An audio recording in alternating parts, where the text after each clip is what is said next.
Hello and welcome back. So in the last lesson, I had taken this sprite and I had added a polygon collider to it. And then I had dragged it into my custom prefabs folder where you can find it here. And I've actually since done that with all of the other sprites. So you can see that if we wanted to now pull out some of these, we could start assembling them. They all fit together like building blocks. And if you select each one, you'll see that there is a polygon collider that I've used this edit collider option to add or reshape the collider that it normally fits around the alpha channel. So what we can do here is just start creating some sort of a little roadway out of our blocks, and we can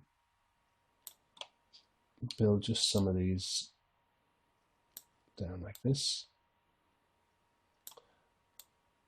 And these all look like they fit together pretty well, but we'll run into a problem then if we wanted to say, for some reason, take this one and swap it out with this one.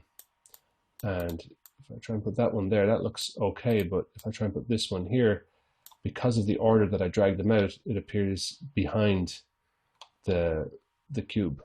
So I'm just going to undo back to there. Oh, and yeah, my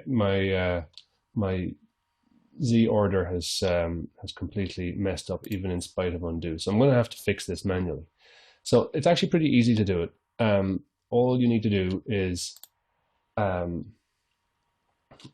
with each sprite, you've got a sorting layer and a layer order. Now, by default, they've all got a layer order 0 and a sorting layer called default. We can create our own sorting layers. They're whole categories. Think of them as folders of sprite orders. So what we can do is just click that drop down, and you can't remove default; it's always there. And but you can say add a sorting layer, and this does not actually add it to the sprite. All this will do, actually, you can see that it deselects the sprite if I go to this menu. This just allows me to add new ones or remove them. So I'm going to create one here.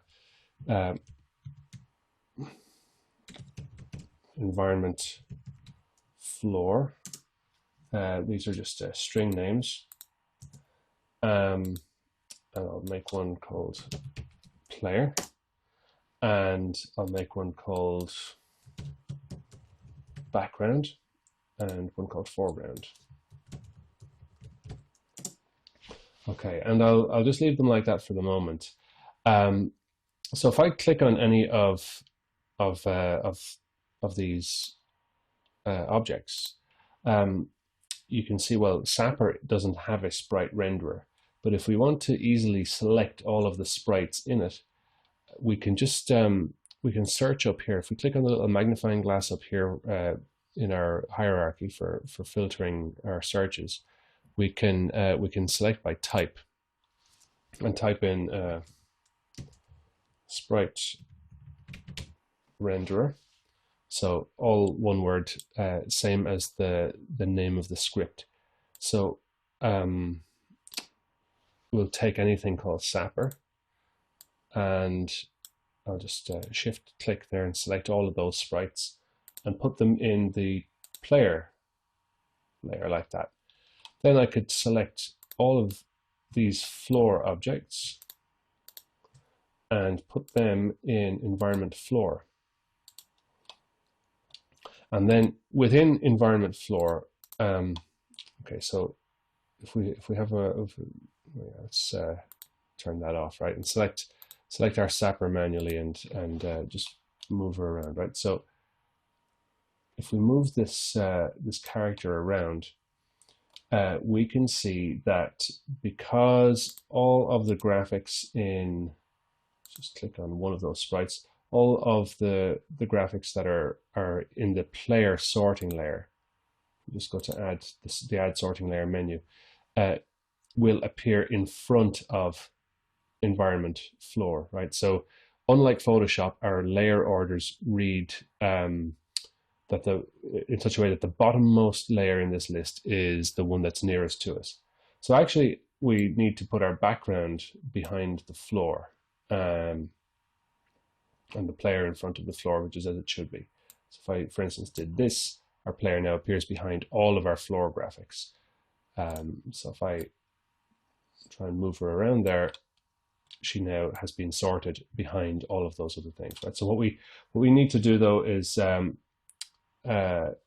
just click on one of these and resort that again the way it should be. So player appears in front of the floor, and we've got a background and a foreground that appear there as well.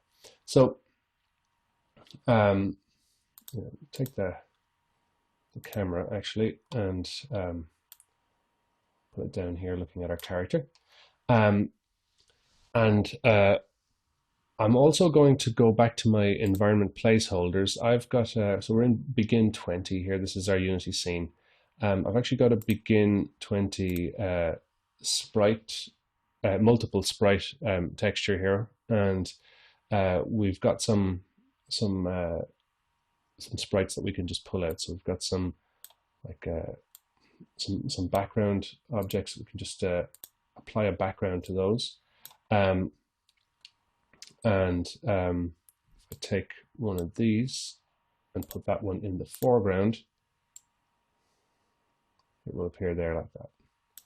And I can just hold down Control D and duplicate these, resize them a little if I need to, using the I wouldn't distort them too much, but that'll do.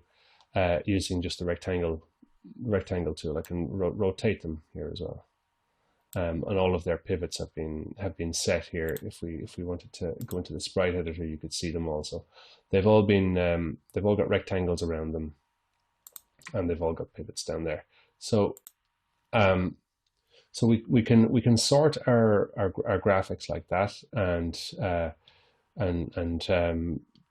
we can decide, you know, what appears in front of what. So we can say that's a background graphic. But what we also need to do as well is to take each of these and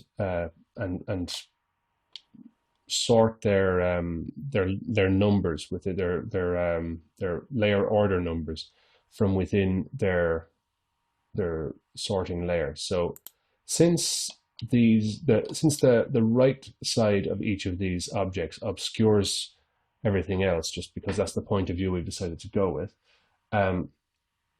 what we can do is just enlarge that number there, and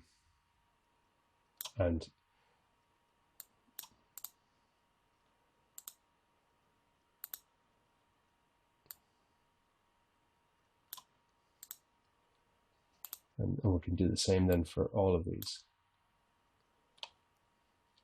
Okay, so you can actually go negatively as well. So it doesn't matter, and those are all integer values too. So whatever number is higher than the nearby sprites, that will determine what obscures what.